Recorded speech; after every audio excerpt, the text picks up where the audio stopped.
जय सद्गुरुदेव जय पच्छरणम।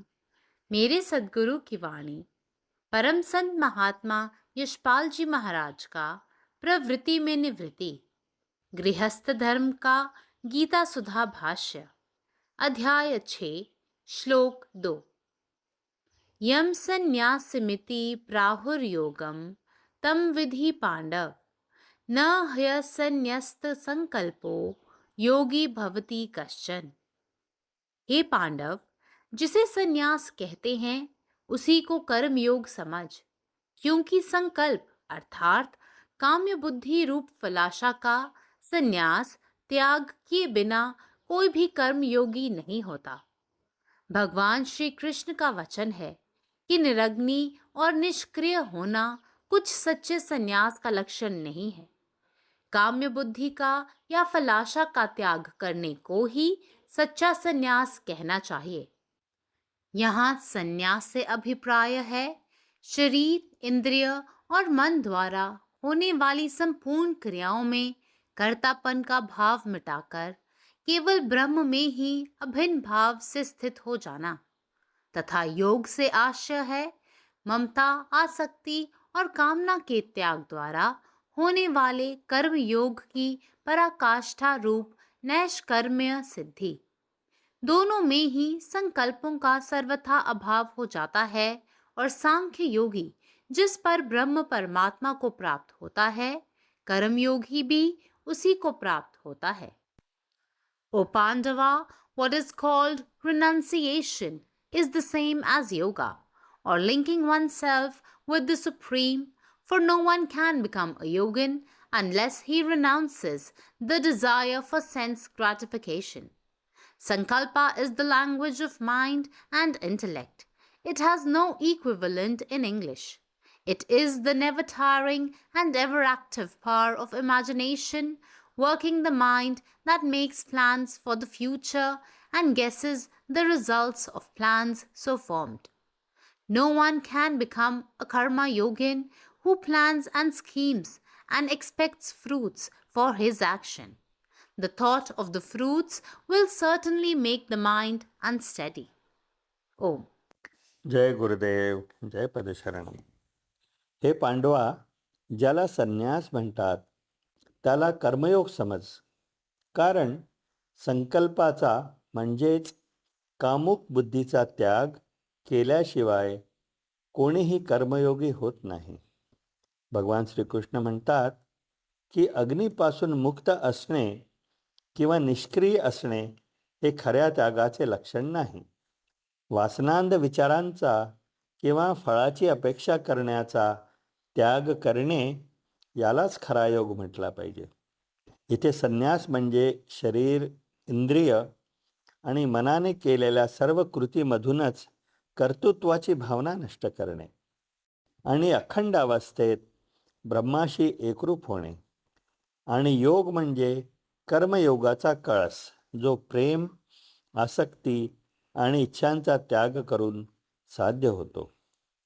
दोन्हीमध्ये संकल्पाचा पूर्ण अभाव आहे.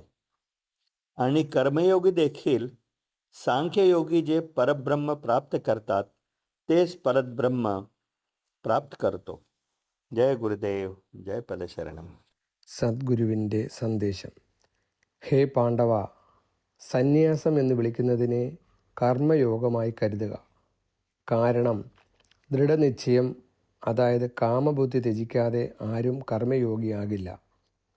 അഗ്നിയിൽ നിന്ന് മുക്തനാകുന്നതും നിഷ്ക്രിയനായിരിക്കുന്നതും യഥാർത്ഥ ത്യാഗത്തിൻ്റെ ലക്ഷണമല്ലെന്ന് ഭഗവാൻ കൃഷ്ണൻ പറയുന്നു.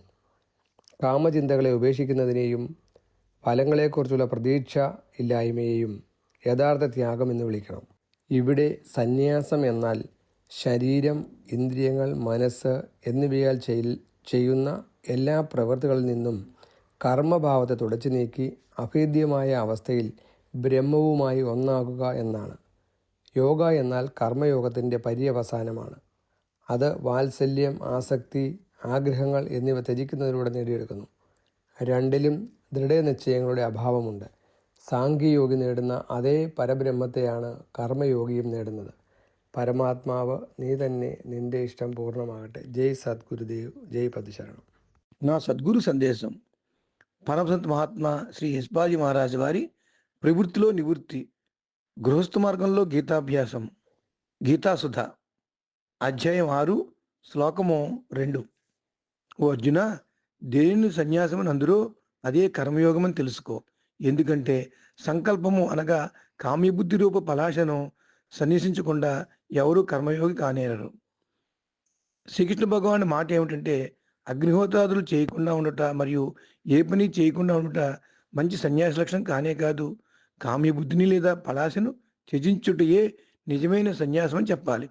ఇక్కడ సన్యాసం యొక్క అభిప్రాయం ఏమిటంటే, శరీరము, ఇంద్రియములు మరియు మనసు ద్వారా జరపబడే సమస్త క్రియలందు కర్తృత్వ భావం తొలగించుకొని కేవలం బ్రహ్మయందే అభిన్న భావంతో నిలిచి ఉండడం.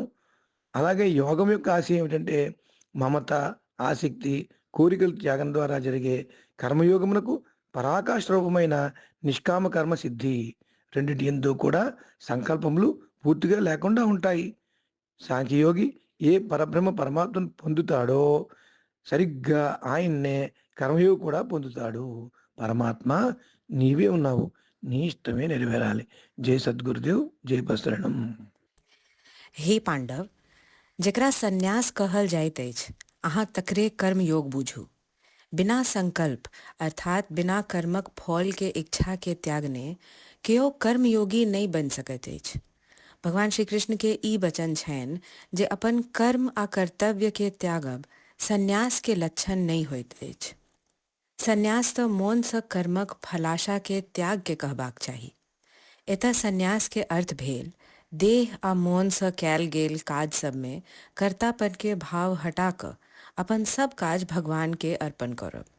आ योग के माने अछि फल के लोभ आ मोह के त्याग कऽ कयल गेल निष्काम कर्म के सिद्धि।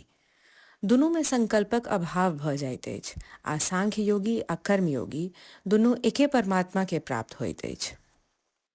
अखिल भारतीय संत मत सत्संग पंजीकृत दिल्ली, मुख्यालय B20 CC colony, Rana Pratap Bagh के सामने, दिल्ली।